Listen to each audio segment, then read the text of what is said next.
우리 예수님께서 그 구약에 선지자들이 참 많이 있습니다. 그런데 그 많은 선지자 가운데 직접 그 이름을 언급한 사람은 딱 4명뿐입니다.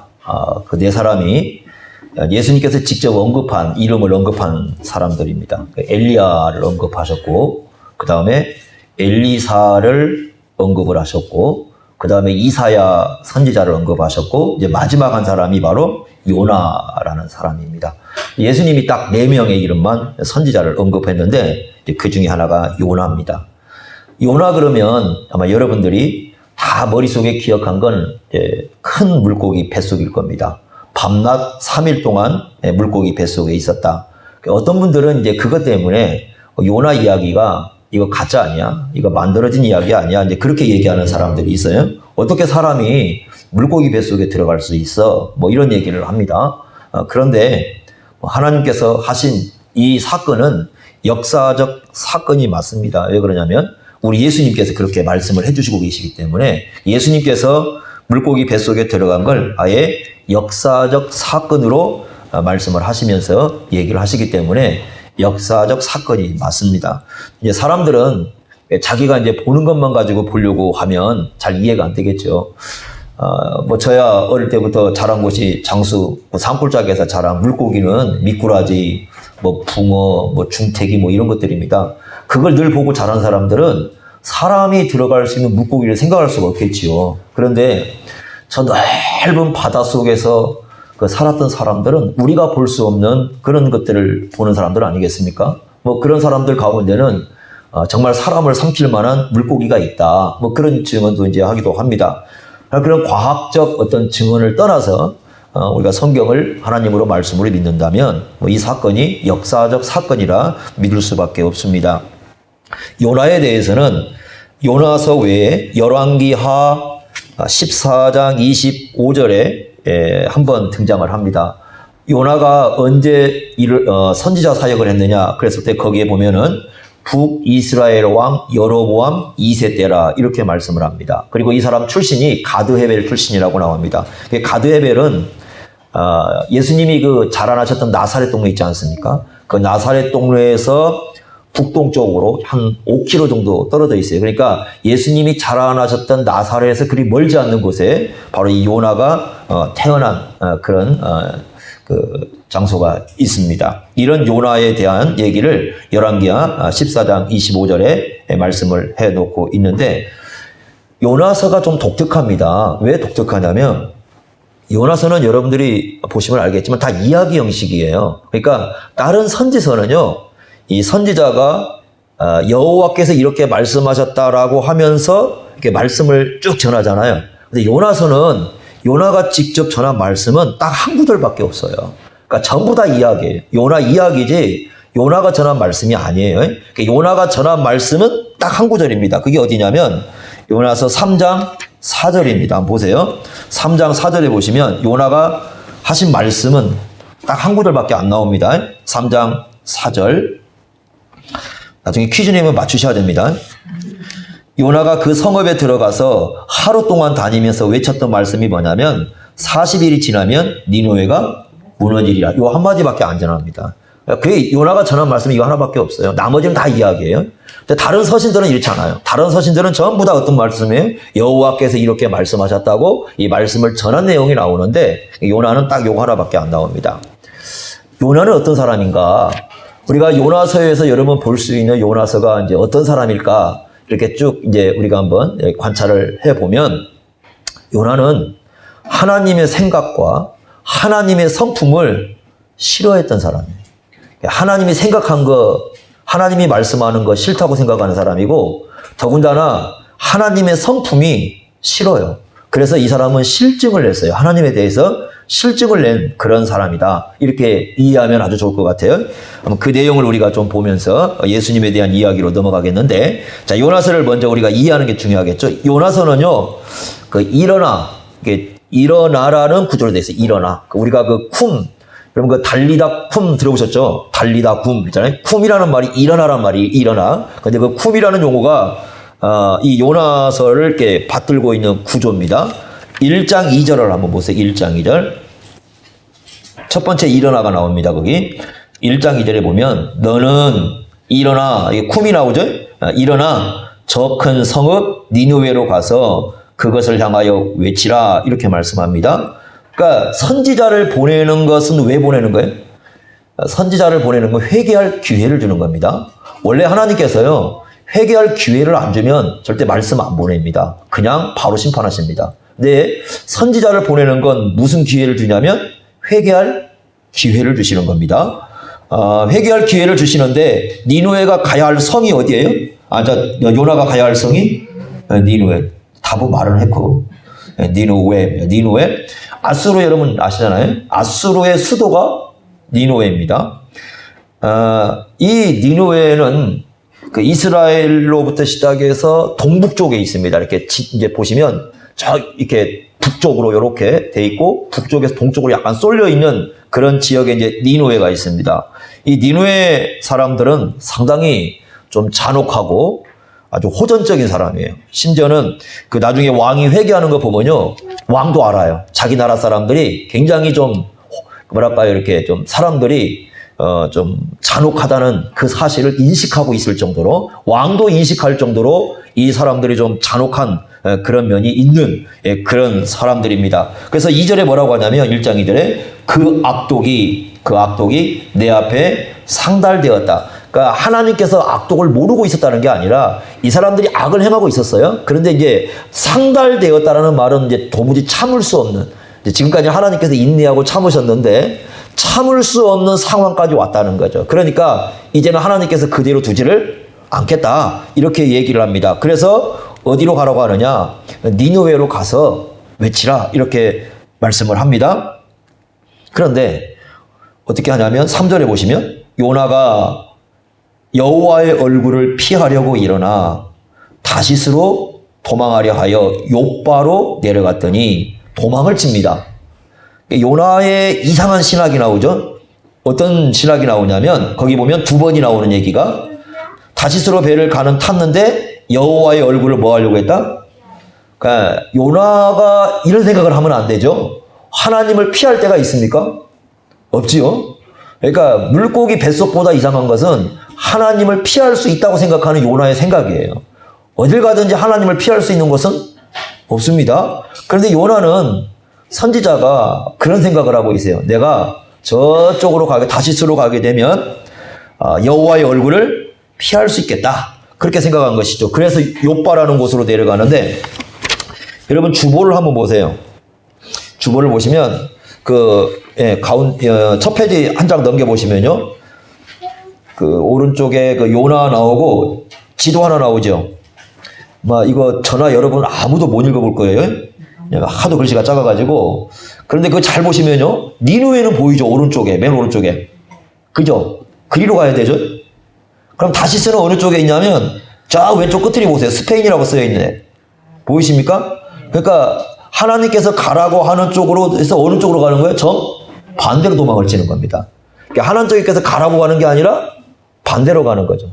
싫은 거예요. 하나님 말씀 듣기가 싫은 겁니다. 그래서 정반대로 도망을 치고 있는 그런 모습을 우리가 여기서 볼 수가 있습니다. 하나님께서 부르신 사명으로부터 도망을 치는 겁니다. 그래서 어떻게 되느냐? 바다를 가다가 그 바다에서 이제 하나님의 그 섭리로 인해 가지고 바다에 던져버렸습니다. 요나를 갖다, 그죠? 요나를 바다에 던졌어요. 그런데 요나를 바다에 던졌는데 죽음이 온 것이 아니라 뭐가 왔어요? 큰 물고기가 온 거죠. 아까 이제 우리 집사님 읽었던 1장 17절 보세요. 여호와께서 그러니까 임이라는 말은 요나 바다에 던져질 걸 이미 알고 있었어요. 그래서 어떻게 했다? 큰 물고기를 예비하셨다. 요나를 삼키게 하셨으므로 요나가 밤낮 3일을 물고기 뱃속에 있으니라 이렇게 말씀을 합니다. 자, 물고기 뱃속에서 기도하죠. 그게 2장의 내용입니다. 자, 그러고 난 다음에 두 번째 일어나가 나옵니다. 3장으로 한번 가보세요.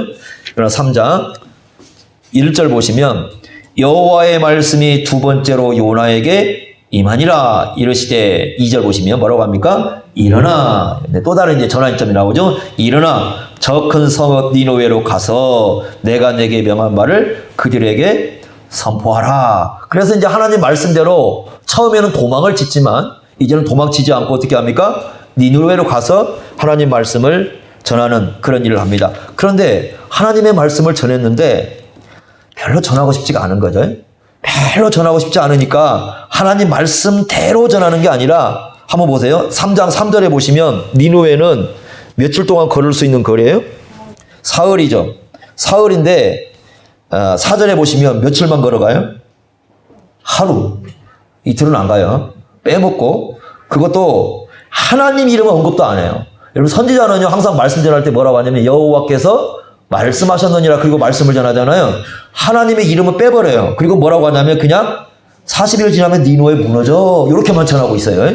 그러니까 하나님 말씀 다 빼버리고 전할 것만 꼭 전할 것만 전하고 있어요. 얼마나 이 하나님 말씀에 순종하면서도 쫌생이처럼 순종하는지 이해하시겠죠? 그죠? 그리고 원래 선지자는 이렇게 말씀 전할 때 어떤 마음을 갖고 전하냐면 회개하기를 원하는 마음을 갖고 전해요. 근데 이 사람은 전혀 그런 마음이 없어요. 오히려 회개하면 놀랄 사람입니다. 그런데 어떤 일이 발생했느냐? 요나가 놀랄 일이 발생을 합니다. 그게 바로 무슨 일이냐면 회개를 합니다. 이 사람들이. 이게 이제 요나가 깜짝 놀랄 일이었어요. 회개하면 안 돼요. 자기 마음에는. 그런데 회개를 해버렸어요. 그게 이제 5절부터 나옵니다. 3장 5절부터 한번 보겠습니다. 5절 한번 보십시오. 니느웨 사람들이 하나님을 믿고 금식을 선포하고 높고 낮은 자를 막론하고 굵은 베옷을 입는, 이 굵은 베옷을 입는 것은 원래 회개할 때 입는 옷입니다. 회개할 때 입는데 6절 그 일이 니느웨 왕에게 들림에 왕도 제 보좌에서 일어나 왕복을 벗고 굵은 베옷을 입고 제위에 앉습니다. 회개하는 모습을 볼 수 있죠. 그리고 7절 왕과 그의 대신들이 조서를 내려 니느웨에 선포하여 이르되 사람이나 짐승이나 소떼나 양떼나 아무것도 입에 대지 말고 심지어는 짐승도 금식하라는 거예요. 먹지도 마라. 물도 마시지 마라. 아무도 사람뿐만 아니라 짐승들까지 그렇게 하라. 8절 사람이든지 짐승이든지 다 굵은 베옷을 입을 것이요. 여러분 짐승도 굵은 베옷을 입으래요. 그죠? 아마 성경에 최초로 동물 옷 입힌 사람일 거예요. 그죠? 요즘에는 뭐 동물들 강아지나 뭐 고양이 옷 입히잖아요. 아마 최초로 동물로 옷 입힌 사람이에요. 뭐하도록 입힌 거예요? 짐승 보고 회개하라고. 베옷은 회개하라고 입히는 거잖아요. 동물까지 회개하라고. 아마 이런 생각을 했을지 몰라요. 이 사람들이 만약에 말을 타고 다녔다고 한다면 말 타고 다니면서 온갖 악한짓 다 했을 거 아니겠어요? 그러니까 말도 뭐 해야 돼? 회개해야 돼요. 주인 말 따랐으니까. 주인 말 잘못 따랐으니까 그도 회개. 모든 동물들까지 다 회개시킵니다. 힘써 하나님께 부르짖으며 그 다음에 뭐라고 합니까? 각기 악한 길과 손으로 행한 강포에서. 자, 이거 요나가 선포했던 거예요? 아닌 거예요? 안 한 거죠. 만약에 요나가 가서 야 너희들 악한 것, 너희들 강포한 거 하나님이 심판하려고 해. 이렇게 선포 안 했잖아요. 그냥 가서 40일 지나면 니느웨가 무너질까? 이런 말을 얘기했거든요. 그런데 왕은 어떤 생각을 하고 있었어요? 자기가 그렇게 망하는 것이 악과 강포 때문이야. 그러니까 왕도 어떤 의식을 갖고 있었냐면 이미 우리나라가 너무나 좀 무자비하다. 너무나 우리가 좀 이 악한 어떤 그런 사람들이다라는 인식을 이미 하고 있었던 거예요. 그러니까 말씀이 선포되니까 곧바로 이제 회개의 그 모습으로 가는 겁니다. 그런 인식을 안 하면 회개 안 치요. 악하다고 의식을 하니까 회개를 하는 겁니다. 자신이 얼마나 악한지 모르면 회개 안 는 거죠. 그 9절 보십시오. 하나님이 뜻을 돌이키시고 그 진노를 그치사 우리가 멸망하지 않게 하시리라. 그렇지 않을 줄 누가 알겠는가? 만약에 우리가 이렇게 회개한다면 하나님께서 멸망하겠다는 뜻을 돌이키지 않겠는가? 하나님 그럴 수 있지 않겠는가? 라고 생각을 한 거죠. 그런데 그 생각대로 진짜 하나님이 어떻게 하셨어요? 10절에 보니까 하나님이 그들이 행한 것, 곧 그 악한 길에서 돌이켜 떠난 것을 보시고 하나님도 뭘 돌이키셨어요? 뜻을 돌이켰어요. 악한 길에서 돌이키니까 하나님께서 뜻을 돌이켜서 내리라고 생각한 재앙을 내리지 않습니다. 자, 하나님이 잘하신 겁니까? 못하신 겁니까? 잘하신 겁니까? 자, 그런데 4장 가보세요. 4장 1절. 뭐라고 하냐면 요나가 그 다음 뭐라고 돼 있어요? 매우 싫어하고 성까지 내요. 화내고 있습니다. 마음에 막 분노가 일어나고 있습니다. 지금. 그러니까 왜 그래요? 왜 분노를 하는 거예요? 왜 화를 내는 거예요? 왜 싫어하는 겁니까? 하나님이 하신 일이 너무 마음에 안 들어요. 자, 이 사람의 생각은 지금 뭐 해야 되는 거예요? 원래 니느웨가 망해야 좋은 거예요. 멸망해야 좋은 겁니다. 그런데 하나님은 멸망시키지 않고 있습니다. 재앙을 내리지 않고 있습니다. 심지어는 뭐라고 얘기하냐면 살아갈 의욕도 없대요. 그래서 4장 3절 보면 애들이 그 부모님에게 뗐을 때 쓰는 말 있잖아요. 사는 것보다 뭐가 낫다? 죽는 게 나아요. 내가 사는 것보다 죽는 게 나아서. 애들이 뗐을 때 쓰는 말이잖아요. 그러니까 요나도 누구에게 지금 떼를 쓰고 있어요? 하나님께 떼를 쓰고 있어요. 하나님께서 행한 일에 대한 반발심이 여기에 등장하고 있는 것을 우리가 볼 수 있습니다. 그러니까 요나는 재앙을 내리기를 원했어요. 이 사람들이 회개하는 걸 원하지 않았어요. 회개하는 걸 원하지 않았어요. 그런데 회개를 해버린 거예요. 그러니 얼마나 놀랐겠습니까? 그러니까 하나님께 막 짜증이 나는 겁니다. 하나님이 싫어요. 하나님이 짜증이 나고 하나님께 별로 하나님이 하는 일에 대해서 하고 싶은 마음이 하나도 없어요, 지금. 그러니까 떼를 쓰는 겁니다. 차라리 사는 것보다 죽는 게 나으니까 하나님 나 어떻게 해달라는 거예요? 죽여달라는 거죠. 요나가 어떤 사람인가 여러분 보이시죠? 자, 그러면 요나가 왜 하나님 앞에 이렇게 실증을 냈느냐? 하나님을 몰라서가 아니에요. 하나님을 몰라서 하나님에게 실증을 내는 게 아니라 하나님을 알기 때문에 실증을 냅니다. 한번 4장 2절 한번 보세요. 이렇게 얘기합니다. 여호와께 기도하여 이르되, 이제 하나님께 기도합니다. 성내면서 기도하는 거죠. 하나님 싫다고 하면서 성내면서 하나님께 막 기도하는 겁니다. 여호와여, 내가 고국에 있을 때, 북이스라엘 쪽에 있을 때입니다. 이러하겠다고 말씀하지 아니하였나이까? 그러므로 내가 빨리 도망갔다고. 왜 도망갔느냐? 하나님이 어떤 분이기 때문에 도망갔다는 거예요? 주께서는 어떤 분이니까? 은혜로우시고 자비로우시고 노하기를 더디하시고 인애가 크시고 그래서 뜻을 돌이켜 재앙을 내리지 아니하는 하나님인 걸 내가 알았습니다. 그래서 도망쳤다는 거예요. 하나님 싫다는 거예요. 하나님이 은혜 주시고 자비로우시고 노하기고, 왜 이게 싫으냐면 이런 거예요. 여러분, 이거 자체가 싫은 건 아니에요. 이거 싫은 거 아니에요. 왜냐하면 이 말씀이 어디에 나온 얘기냐면 출애굽기 34장에 나오는 얘기예요. 출애굽기 34장 6절 7절에 보시면 모세가 그 시내산에서 말씀 받으러 갈 때에 아론을 하고 중심에서 이 사람들이 밑에서 뭐 했냐면 금송아지 만들었잖아요. 금송아지 만들어가지고 이게 하나님이라고 막 그 금송아지를 놓고 막 숭배했을 때 하나님께서 다 뭐라고 합니까? 다 죽여버리겠다고 하죠. 저것들 하나님께서 그렇게 은혜를 베풀어 놨더니 은혜 베푼 게 아무 소용이 없는 놈들이야.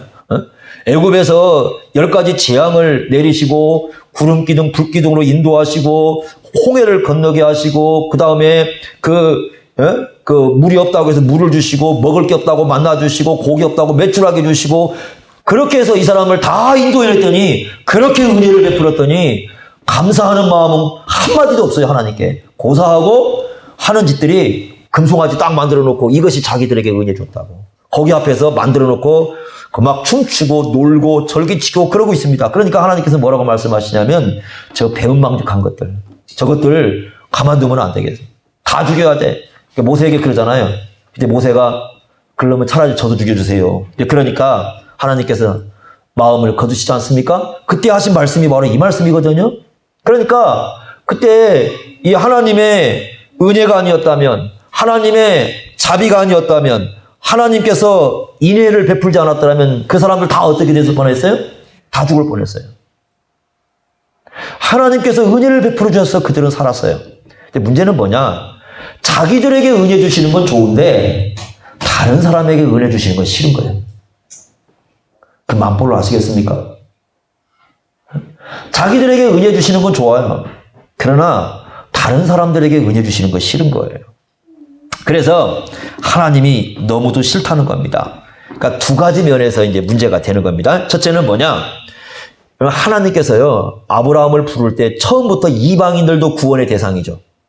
그렇지 않겠습니까? 이방인들도 구원의 대상이에요. 창세기 12장 3절에 보시면 하나님께서 아브라함에게 뭐라고 말씀하시냐면 땅의 모든 족속이 너로 말미암아 복을 얻을 것이다 그랬잖아요. 그러면 니느웨가 예외가 되겠어요? 안 되겠어요? 안 되죠. 자, 이런 뭐라고 말씀하시냐면 4장 11절 한번 보세요. 마지막 요나서 끝날 때요. 4장 11절 이렇게 말씀합니다. 하물며 이 큰 성읍 니느웨에는 좌우를 분별하지 못하는 자가 12만여 명이요 가축도 많이 있나니 내가 어찌 아끼지 아니하겠느냐. 하나님은요, 이스라엘 하나님만 되는 게 아니라 이방인의 하나님도 되셔요. 그들도 구원을 잡으니 하나님의 계획입니다. 그러니까 요나에게는 이 그들을 아끼는 마음이 있잖아요. 여기 아낀다는 말씀이 있는데 이런 그 하나님의 마음을 가질 심장이 없어요. 이 생각 속에. 다시 말하면 하나님의 생각이 싫은 거예요. 하나님 생각 따르기 싫은 겁니다. 하나님께서 그 계획하신 것, 하나님이 생각하시는 것, 그거 따르기 싫다는 거예요. 두 번째는 뭐냐? 아까 얘기했던 성품이 나오잖아요. 4장 2절에 나오는 은혜, 자비, 노하기를 더디하신 인애, 그 하나님 성품 싫다는 거예요. 싫어요. 싫어요. 여러분들이 이거와 대조해서 볼 말씀이요.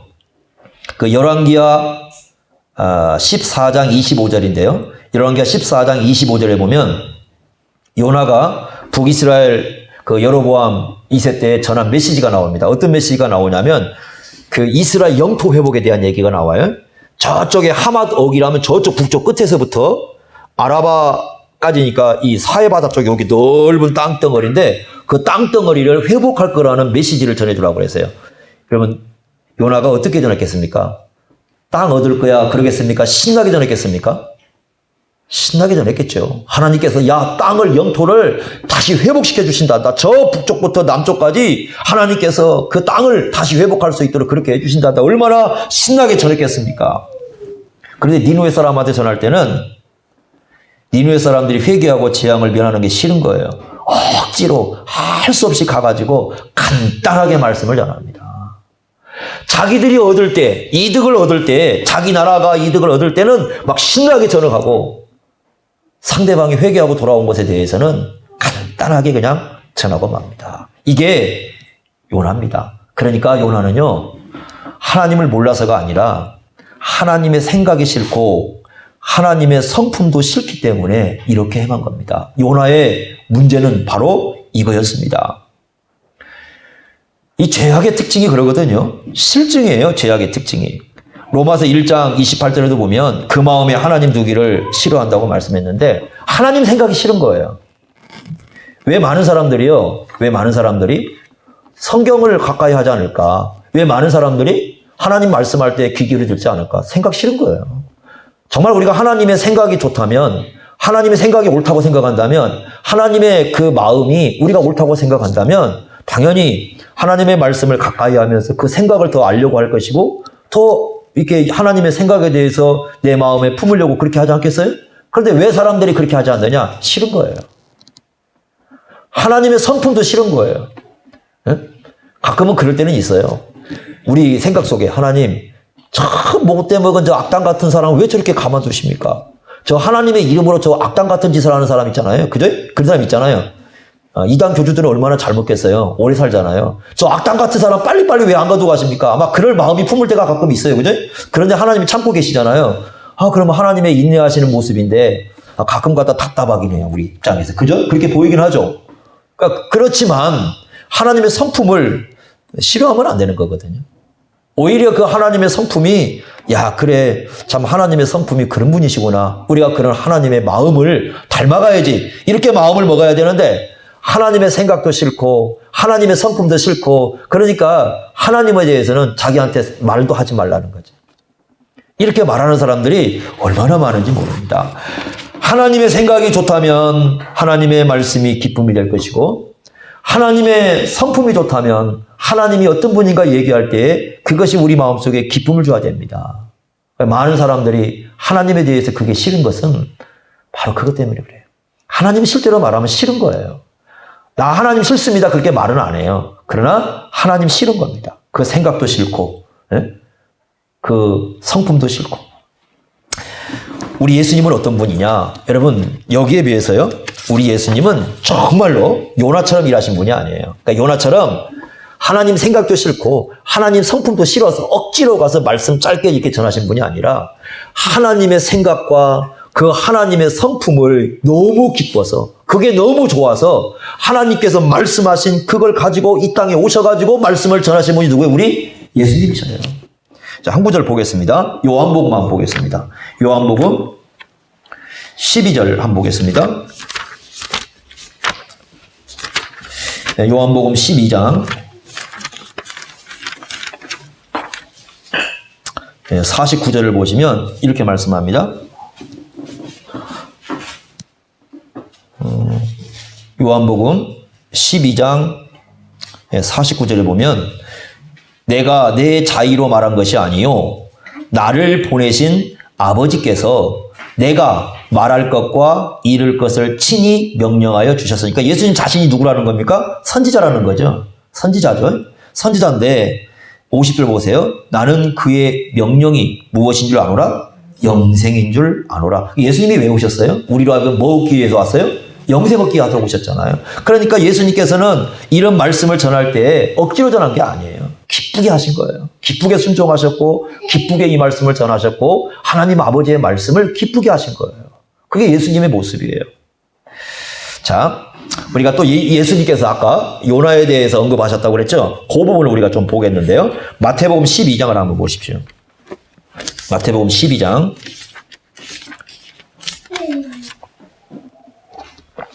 예, 38절 한번 보십시오. 이렇게 말씀합니다. 38절.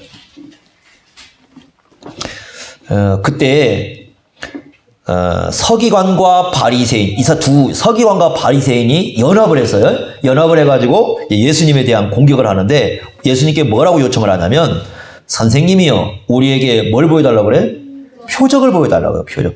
표적이라는 말은 예수님이 메시아라는 증거를, 다시 말하면 하늘로부터 오신 분이라는 것을 보여달라는 거예요. 여러분들이 마가복음 8장 11절에 보시면 이 말에 대한 구체적인 얘기가 나오는데 하늘로부터 오신 분, 다시 말하면 하늘이라는 건 하나님이 계신 곳이니까 하나님이 보내셨다라는 그 증거를 좀 보여달라, 이렇게 요청을 합니다. 그런데 여기 여러분들이 보셔야 할 게 뭐냐면 예수님이 표적을 안 보여준 게 아니에요. 예? 표적을 안 보여준 게 아니라 충분하게 보여줬어요. 문제는 뭐냐면 이 사람들, 이 서기관과 바리새인들의 마음이 뭐냐면 아예 예수님을 믿지 않기로 결심을 하고 있어요. 이미 자기 마음에 굳혀놨어요. 우리들은 예수님 따를 의사가 아예 없다고 그 마음속에 굳혀놔버렸어요. 표적은 충분해요. 표적이 불충분한 게 아니라, 표적이 불충분해서 요청했다기보다는 이미 그 마음속에 예수님을 믿지 않기로 결심을 해놔버렸어요. 그러니까 계속해서 예수님께 딴지를 거는 겁니다. 예를 한번 들어보면 여러분 12장 22절 한번 보세요. 예수님이 어떤 일을 하셔요? 12장 22절. 그때 귀신 들려 눈 멀고 말 못하는 사람을 데리고 왔을 때 고쳐주시잖아요. 그러죠? 귀신이 들려가지고 눈도 안 보이고 말도 못해요. 그래서 예수님이 고쳐주셨어요. 이게 어떤 역사예요? 28절에 보니까 하나님의 성령을 힘입어서 누굴 쫓아낸 거였어요? 귀신을 쫓아낸 거였잖아요. 그리고 뭐라고 말씀합니까? 하나님의 나라가 이미 너희에게 임했다. 하나님 나라가 도래에 있다는 걸 가르쳐 주잖아요. 그런데 그들은 어떻게 했느냐? 31절 보시면, 31절과 32절 보시면 성령을 못 얻겠어요. 성령을 못 얻겠다는 건 뭐냐면 이걸 그냥 순수하게 놓고 바라보면 이게 다 누구의 역사예요? 하나님의 역사고 성령의 역사잖아요. 그런데 이걸 갖다가 누구에게 돌려내냐면 귀신에게 돌려버려요. 귀신의 왕이 역사한 거야. 그러니까 의도적인 거예요. 안 믿겠다라는 거예요. 그러니까 예수님이 하신 모든 일에 대해서는 다 안 받아들이겠다는 거예요. 이미 마음을 닫아놓고 있어요. 자기 마음속에 딱 굳혀놨어요. 자기 의지로 굳혀놓고 결심을 딱 이렇게 해가지고 마음을 닫아놓고 예수님을 바라보는 거예요. 그러니까 예수님이 무슨 일을 하든지 예수님이 하늘로부터 오신 분이라는 게 보여요? 안 보여요? 안 보여요. 이게 당시 사람들의 얘기입니다. 그리고 39절 한번 보세요. 다시 39절에 이렇게 말씀했습니다. 예수께서 대답하여 이르시되 악하고 음란한 세대가 표적을 구하고 있다. 이 악하다는 말은 무슨 뜻이냐면 그 말을 이해하시면 돼요. 악하다는 말은요, 마음에 이미 뭐 하고 있어요? 예수님을 안 믿기로 굳게 결심을 해놨어요. 마음에 이미 딱 그 자기 의지로 굳혀놓은 상태가 있는 걸 뭐라고 부르냐면 악이라고 불러요. 악. 음란이라는 말은요, 구약에서 나온 용어인데 원래 이 음란이라는 말은 배교에 썼던 표현입니다. 배교. 그러니까 하나님과 이스라엘 백성을 혼인관계로 이렇게 설명을 했을 때에 음란이라는 표현을 쓰니까 지금 예수님의 이 말씀은 무슨 말이냐면 이미 마음에는 누구 믿지 않기로, 예수님 믿지 않기로 굳혀놨고, 그리고 그 마음을 들여다봤을 때 하나님을 사랑하는 마음이 아예 없었어요. 하나님을 사랑하는 마음이 없으니까 하나님이 하시는 일이 다 마음에 안 드는 거죠. 사람이 그런 거예요. 뭐 누가 마음에 이렇게 싫지 않습니까? 그러면 그 사람이 하는 걸 다 마음에 안 들어요.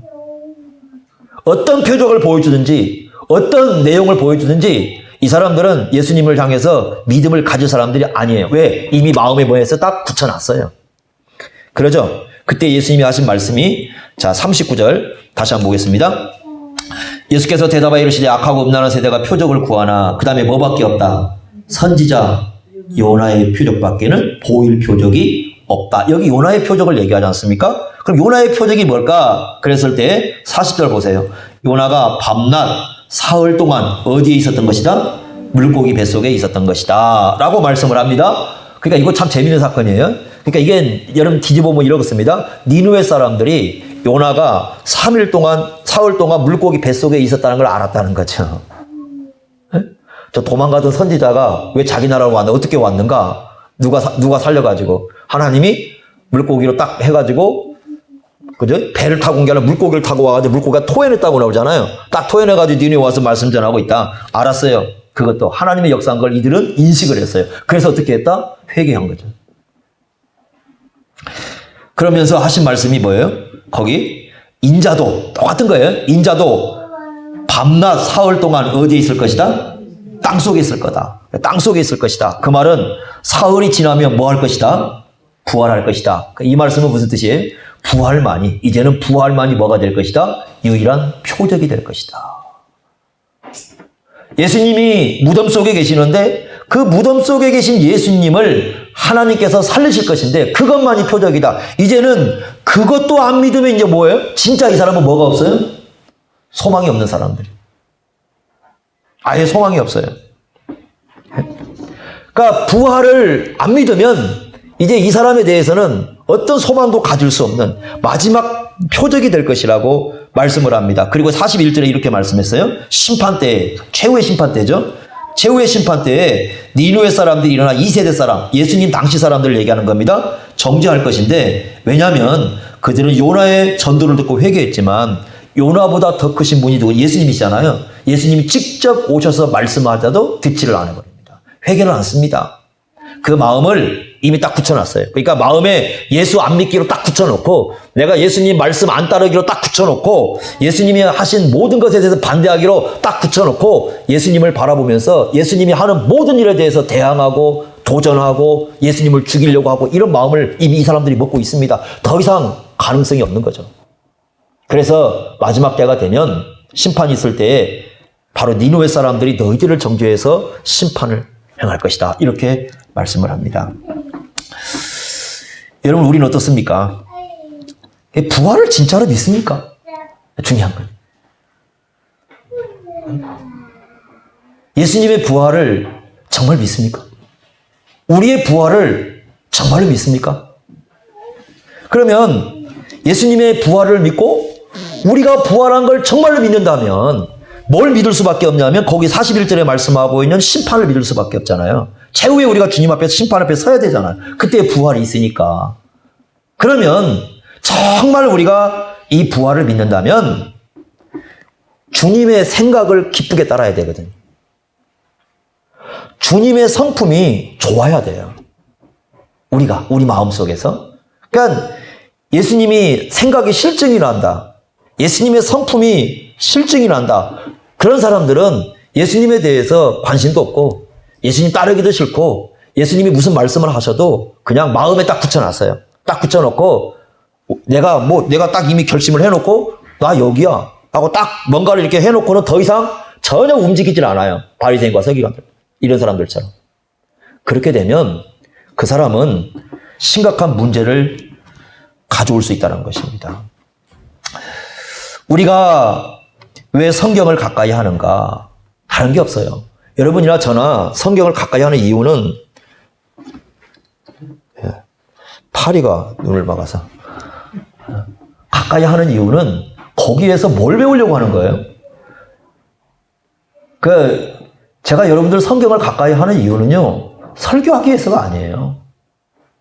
설교는 교회를 위한 직무로 맡겨진 것이고 성경을 가까이 하는 것은 예수님의 생각을 배우고 싶은 거예요. 그 수많은 세상에 얼마나 많은 생각들이 있어요. 얼마나 많은 사상들이 있습니까? 그런데 그것 말고 정말 우리 예수님이 어떤 생각을 가지고 우리에게 하라고 하시는지. 그리고요, 뭐 세상에 얼마나 이상한 사람들 많아요. 예? 악당 같은 사람도 많고 별 사람들 다 있어요. 그럼에도 불구하고 성경을 자꾸 가까이 하는 것은 그런 성품이 있다고 해서 그들을 따르고 싶은 게 아니라 예수님의 성품을 좀 더 알고 싶은 거예요. 그분을 닮아가고 싶은 거예요. 여러분, 예수님이 이렇게 말씀하셨죠. 하나님께서 합력하여 뭘 이룬다고 말씀하셨어요? 선하고 의가 조금 다르다고 그랬잖아요. 의는 하나님의 그 표준, 즉 하나님의 뜻, 말씀을 의라고 부른다고 그랬잖아요. 그런데 선은 뭐라고 했어요? 하나님의 성품이에요. 그 말은 무슨 뜻이냐면 결국 우리를 예수 그리스도의 형상으로 만들어간다는 것은 우리를 누구로 바꿔가는 거예요? 예수님의 성품으로 바꿔가는 거예요. 그러면 우리가 변해가야 할 성품이 뭔가를 알아야 되잖아요. 우리가 닮아가야 할 성품이 뭔가를 알아야 되잖아요. 우리가 어떻게 해야 좀 더 예수님께 가까이 갈 수 있는 성품인 걸 알아야 되잖아요. 그러니까 우리가 성경을 더 보는 거예요. 그분을 더 배우기 위해서, 하나님을 더 알기 위해서, 예수님이 어떤 성품을 가졌는지, 그분의 생각이 무엇인지, 어떤 계획을 갖고 있는지, 그래서 그분을 따르기 위한 거예요. 그런데요, 어느 순간에 우리의 이 마음이 굳어지면 어떤 현상이 발생하냐면 제일 먼저 오는 게 뭐냐면요, 마음이 굳어지는 사람은 성경으로부터 거리가 멀어져요. 실증이 나요. 위험징조입니다. 신앙이 굉장히 위험징조예요. 그러니까 목회자 중에도요, 그런 분들이 있어요. 목회자들 중에서 무기력에 빠진 분들 가끔 계시거든요. 그럼 제일 먼저 나타나는 현상이 뭐냐면 성경으로부터 거리가 멀어져요. 그러니까 실증이네요. 그리고 어떤 말씀을 해도 뭐 그건 성경 말씀이지, 뭐 그건 그렇지, 나하고 뭔 성경이 있어, 이렇게 생각을 해버려요. 굉장히 위험한 그런 지경에 빠지게 되는 겁니다. 우리가 그렇지 않도록 해야 됩니다. 요나를 통해서 배울 수 있는 건 바로 그 부분이에요. 요나를 통해서, 그리고 우리 예수님을 통해서 배울 수 있는 건 그 부분이에요. 중요한 건 뭐냐면 요나는요, 그 니느웨 백성이 망하길 원했어요. 예수님은요, 아니에요. 예수님은 이 죄인들이, 이 하나님과 원수된 우리가 망하기를 원했던 게 아니라 우리를 구원하기 위해서 친히 오신 거예요, 이 땅에. 친히 오셨어요. 요나는 가기 싫어했지만 예수님은 우리의 구원을 위해서 정말 기쁨을 가지고 친히 오셨어요. 자기의 목숨을 드리는 것까지도 아까워하지 않았어요. 우리를 위해서 그 사랑을 쏟아붓는 걸 아까워하지 않았어요. 요나는 그 악한 놈들 다 망해버려라 이렇게 말을 했지만 예수님은 악당 같은 우리들을 위해서, 원수 같은 우리들을 위해서, 죄인인 우리를 위해서 끊임없이 하나님을 향해서 마음에 두기 싫어하는 우리를 위해서 친히 이 땅에 오셔서 자기의 목숨을 드리셨어요. 그게 예수님이 요나와 다른 점이에요. 여러분, 우리는 요나를 닮았을까요? 예수님을 닮았을까요? 우리의 마음은 요나를 닮았을까요? 예수님을 닮았을까요? 우리의 생각은 과연 누굴 닮았을까요? 한번 여러분 돌이켜 보시기 바랍니다. 우리는 누굴 닮았을까? 예수님을 닮았을까? 요나를 닮았을까? 어떤 분이 요나를 갖다가 요 옷이 나다 뭐 그러는데 그 비둘기라는 뜻이잖아요. 요게 나라 뭐 그 요나 읽으면 그런데요. 그러지 않길 바랍니다. 예수님 닮아가는 게 우리의 길이어야 됩니다. 그래서 우리 주님께서 기쁘게 감당하신 것처럼 우리도 다 그렇게 할 수 있기를 바랍니다. 기도하겠습니다. 하나님 아버지, 요나를 통해서 주신 말씀을 저희들이 기억합니다. 우리 주님께서 정말 죄인들을 사랑하셔서 친히 이 땅에 오셔서 자기 목숨을 내어놓으시고 구원하신 그 놀라운 은혜를 기억합니다. 요나는 그토록 싫어했던 그 죄악의 세상을, 요나는 그토록 가기 원하지 않았던 그 세상을, 도망치고 싶어 했던 그 세상을 주님께서는 친히 오셔서 우리에게 구원의 은혜를 베풀어 주셨나이다. 우리의 마음속에 이러한 예수님의 마음을 품고 우리의 일평생을 살아갈 수 있도록 함께하여 주옵소서. 예수님의 이름으로 기도하옵나이다. 아멘.